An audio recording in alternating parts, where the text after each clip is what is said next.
कि हमने तो देखा है कि प्रधानमंत्री जी भी इनके पैर छू रहे थे, तो तब ये शंकराचार्य थे।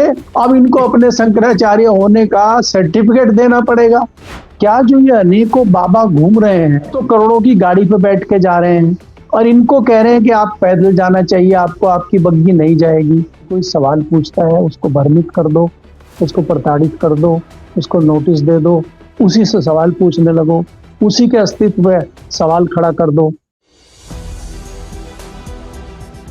नमस्कार दोस्तों, कैसे हैं आप लोग? उम्मीद है आप सभी अच्छे होंगे। उत्तर प्रदेश में गजब की सियासत चल रही है। जिन शंकराचार्य के पैर छूकर आशीर्वाद लिया करते थे प्रधानमंत्री नरेंद्र मोदी, उन्हीं से 24 घंटे में नोटिस जारी करके यह पूछा गया है कि आप इस पर जवाब दीजिए कि आप शंकराचार्य हैं या फिर नहीं है। अब बताइए, शंकराचार्य के पैर छू रहे हैं प्रधानमंत्री नरेंद्र मोदी और योगी आदित्यनाथ का प्रशासन नोटिस जारी करके कह रहा है कि आप शंकराचार्य नहीं है। तो गजब का खेल चल रहा है। इस खेल पर बातचीत करेंगे केपी मलिक जी, वरिष्ठकार हमारे साथ जुड़े। बहुत बहुत स्वागत है सर आपका। धन्यवाद हिमांशु जी। सर, 24 घंटे का समय शंकराचार्य अविमुक्तेश्वरानंद को दिया गया है ये साबित करने के लिए कि वो शंकराचार्य हैं या फिर नहीं है, इसका जवाब दे। वो तो अब शंकराचार्य पर ही सवाल खड़े कर दो। पहले इतना इतना हंगामा हुआ, इतना बवाल हुआ, उस पर जवाब सवाल नहीं, अब उल्टा शंकराचार्य ये बताएं कि वो शंकराचार्य हैं। गजब का खेल चल रहा है सर। हिमांशु जी, अगर कल को हमसे पूछा जाए कि हम पत्रकार हैं कि नहीं है, तो बड़ी हास्यास्पद स्थिति हो जाएगी। हम लोग सवाल पूछ रहे हैं, बोल रहे हैं, कई मुद्दों को उठा रहे हैं, हमें तो अपना डर लगने लगा है। जब इतने बड़े शंकराचार्य, इतने बड़े स्वामी, इतने बड़े साधु संतों पे सवाल उठने लगे हैं, तो हम जैसे लोगों का क्या होगा, ये चिंता सताने लगी। आप ये देखिए, तब तक ये मतलब आज कोई नए तो बने नहीं है। ये मेरे ख्याल से ये तो 20-30 साल से तो कम से कम होंगे ही। हम भी देख रहे हैं इनको गाए बगाए, इनके बयानात आते रहते हैं, ये सरकार से भी सवाल पूछते हैं, तमाम चीजों पर बयान भी इनके आते रहते हैं, प्रेस से भी मुखातिब होते रहते हैं। कोई ये कल सुबह तो पैदा हुए नहीं है। और दूसरा क्या है कि सवाल उठाने वाला प्रशासन कौन है? आज एकाएक सवाल कैसे उठ गया? ये क्या आज से पहले सवाल क्यों नहीं उठा? इसका कारण क्या है? तो आप ये देखिए कि हमने तो देखा है कि प्रधानमंत्री जी भी इनके पैर छू रहे थे, तो तब ये शंकराचार्य थे। अब इनको अपने शंकराचार्य होने का सर्टिफिकेट देना पड़ेगा। उनका कहना यह है कि देश में 4 शंकराचार्य हैं, 2 ने हमें सहमति दे दी है, 1 की मूक सहमति हमें मिली हुई है और चौथे हम खुद हैं, और यही सर्टिफिकेट देंगे। हमसे कोई सर्टिफिकेट ना देश का राष्ट्रपति मांग सकता, ना प्रधानमंत्री मांग सकता, ना कोई मुख्यमंत्री मांग सकता। हम क्यों दें सर्टिफिकेट? और दूसरी बात यहाँ पे ये है हिमांशु जी, क्या जो ये अनेकों बाबा घूम रहे हैं, जो सतुआ बाबा की करोड़ों की गाड़ियां वहां पे जा रही है मेले में, वो गाड़ी पे बैठ के जा रहे हैं, क्या उनकी भी जांच पड़ताल हो गई है क्या? वो कौन से साधु बाबा हैं, वो कौन से संत हैं, वो कौन से मठाधीश हैं, उनकी जांच हो गई क्या? प्रशासन ने कर ली है क्या उनकी जांच? अच्छा, वो तो करोड़ों की गाड़ी पे बैठ के जा रहे हैं और इनको कह रहे हैं कि आप पैदल जाना चाहिए, आपको आपकी बग्गी नहीं जाएगी। तो ये क्यों जाए पैदल? किस लिए? प्रशासन को क्या दिक्कत हो रही है? प्रशासन ने जितना हमें पता चला कहा है कि भाई इनके साथ 100-200 लोग थे तो वहां पे व्यवस्था हो जाती। आप तो कह रहे हैं हम करोड़ों को स्नान करा रहे हैं। प्रशासन का तो इतना बड़ा हिसाब किताब है कि करोड़ों को आपने संगम में पहले स्नान कराया था और अभी भी आप करोड़ों लोगों को स्नान करा रहे हैं। तो एक शंकराचार्य के साथ अगर उनके अनुयायी, उनके भक्त आ गए हैं 100-200, तो उनकी व्यवस्था आप क्यों नहीं कर पा रहे हैं? तो आप ये देखिए कि प्रशासन हो, चाहे सत्ताधारी दल हो और चाहे मुख्यमंत्री हो, खुद अपने बनाए जाल में फंस रहे हैं, खुद अपने उठाए सवालों में फंस रहे हैं। ये नूरा कुश्ती किस बात की है? ये नूरा कुश्ती इस बात की है कि ये जो शंकराचार्य हैं, ये लगातार प्रशासन पे सवाल उठाते रहे हैं। और मुझे जहां तक याद आ रहा है कि सबसे पहले इन्होंने संगम में जो भगदड़ में मृत्यु हुई थी लोगों की, वो योगी जी ने तो नकार ही दिया था एक बार, ये कुछ है ही नहीं उसमें, और ये तो खाली विपक्ष के बाकी लोगों का बनाया हुआ शगुफा है। बाद में जो है उन आंकड़ों को छुपाया गया। जब पीएमओ की तरफ से ट्वीट किया गया तब इन्होंने माना कि हाँ 30-32 आदमी मर गए हैं। इसके बाद आज भी वो यही कह रहे हैं, लोग दावा कर रहे हैं कि बनारस में अहिल्याबाई की मूर्ति तोड़ दी गई है, और वो मुख्यमंत्री जी कह रहे हैं एआई से बनाई हुई फिल्म है। तो आप ये देखिए कि और गेम ही अलग चल रहा है वहां, तो काशी में तो गेम ही अलग चल रहा है। वहां पर जांच हो रही है, जो घाट के ऊपर स्थित है कुंभा महादेव मंदिर, वहां पर जांच पड़ताल कर रहे हैं। और जो वीडियोस फुटेज निकलकर सामने आई हैं, वो जो वहां पर घटना स्थल है उससे काफी दूर है, जहां पर मूर्ति तोड़ी गई, जहां पर बुलडोजर चलाया गया, उससे काफी अलग वो मंदिर है। जांच पड़ताल वहां पर हो रही है। अहिल्याबाई की मूर्ति जहां पर थी वहां पर तो कोई जांच टीम पहुंची नहीं है, ये कहा जा रहा है। तो गेम अलग चल रहा है। जहां की वीडियोस वायरल हो रही हैं, असल में उनको एआई बताने की तो हिम्मत है नहीं। उनको एक तरह से टारगेट किया जा रहा है कि वहां तो कुछ टूटा नहीं, मंदिर में कुछ टूटा नहीं, और मंदिर को टारगेट कर रहे हैं ये लोग, विपक्ष वाले, जबकि वीडियोस वायरल हो रही है अहिल्याबाई की मूर्ति को लेकर। देखिए, ये हिमांशु जी, आपको देखना होगा कि भ्रमित करने के लिए कई सारी चीजें चल रही हैं और ये सरकार की परिणति बन चुकी है। अगर कोई सवाल पूछता है उसको भ्रमित कर दो, उसको प्रताड़ित कर दो, उसको नोटिस दे दो, उसी से सवाल पूछने लगो, उसी के अस्तित्व में सवाल खड़ा कर दो। बहुत सारी चीजें हैं। आप ये देखिए कि अगर वहां पे सवाल उठाए, कांग्रेस के लोगों ने प्रेस कॉन्फ्रेंस करके सवाल उठाए, उसके बाद में संजय सिंह पप्पू यादव के ऊपर एफआईआर हुई, बाकी लोगों के ऊपर एफआईआर हुई। अब तो वो व्यक्ति सामने आ गए जिन्होंने वीडियो बनाई। उन्होंने कहा कि भाई मेरा किसी राजनीतिक दल से कोई लेना देना नहीं है, मैं बनारस वासी हूँ और मैं बनारस की अस्मिता, बनारस का जो संस्कृति है उसका रक्षक हूँ, और उसी के तहत मैंने वीडियो बनाई है। अगर वो वीडियो गलत है तो मुझे फांसी दे दो। तो भाई दो उनको फांसी, अगर वीडियो एआई है। और एआई नहीं है, वो दावा कर रहे हैं कि मेरी ओरिजिनल वीडियो है, तो फिर अपना स्टेटमेंट वापस लो और माफी मांगो लोगों से। तो इनका काम क्या है कि चीजों को भ्रमित करना और उसी के ऊपर सवाल पूछने में हास्यास्पद हो रहा है कि आज आप शंकराचार्य होने पर ही सवाल उठा रहे हैं उनके और उनको नोटिस दे रहे हैं। आप ये देखिए बेहयाई कहां तक बढ़ गई है इनकी, और 24 घंटे में जवाब मांग रहे हैं उनसे।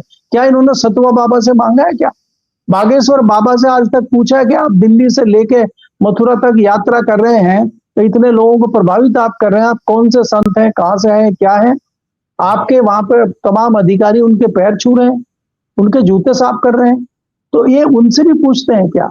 तो मतलब जो अपने समर्थन में जिंदाबाद करे वो शंकराचार्य है, मठाधीश है। और कल को आप ये शंकराचार्य जी बाबा से, योगी जी से ही पूछ लें कि आप गोरखपुर के मठाधीश हैं कि मुख्यमंत्री हैं, दोनों में से बताइए क्या है। तो ये क्या देंगे फिर? भाई आप अगर राजनेता हैं तो फिर मठाधीश कैसे हैं, और मठाधीश हैं तो राजनेता कैसे हैं? इन पर भी तो सवाल उठ सकते हैं ना।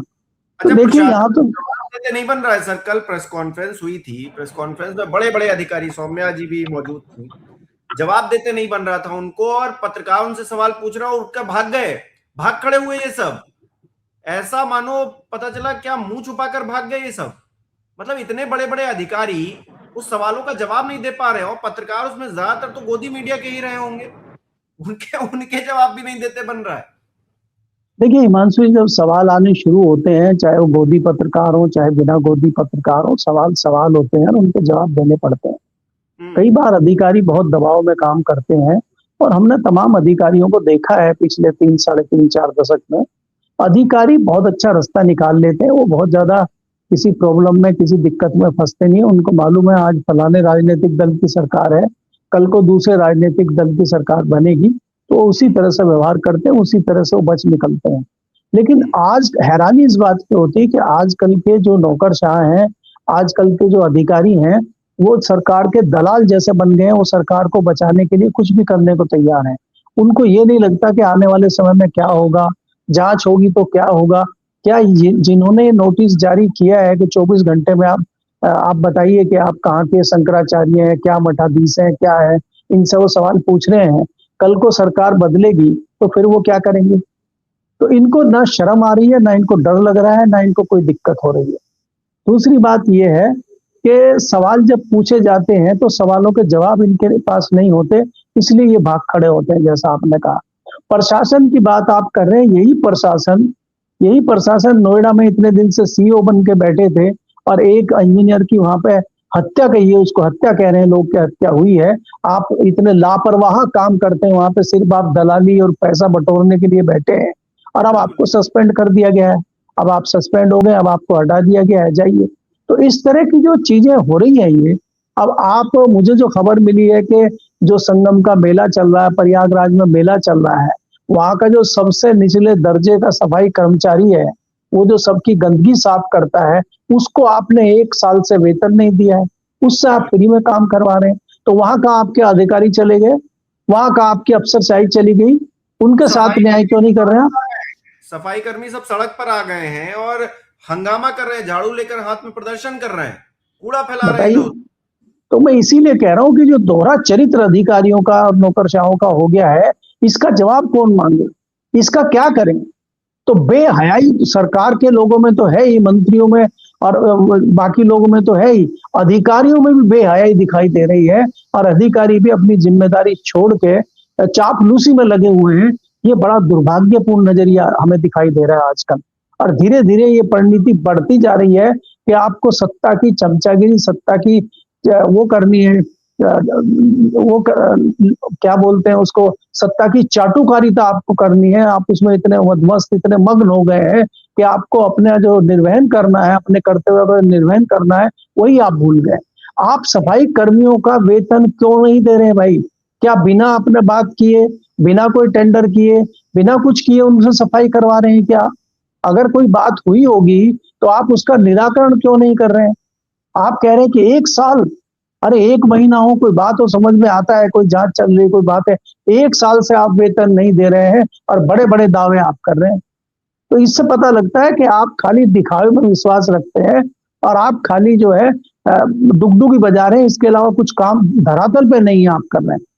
और दूसरी बात, सवाल में तो लगातार ये उठा रहा हूं कि चाहे कुंभ का हो, चाहे ये माघ मेले का स्नान हो, ये सरकार का काम सिर्फ वहां पे कानून व्यवस्था देखने का है।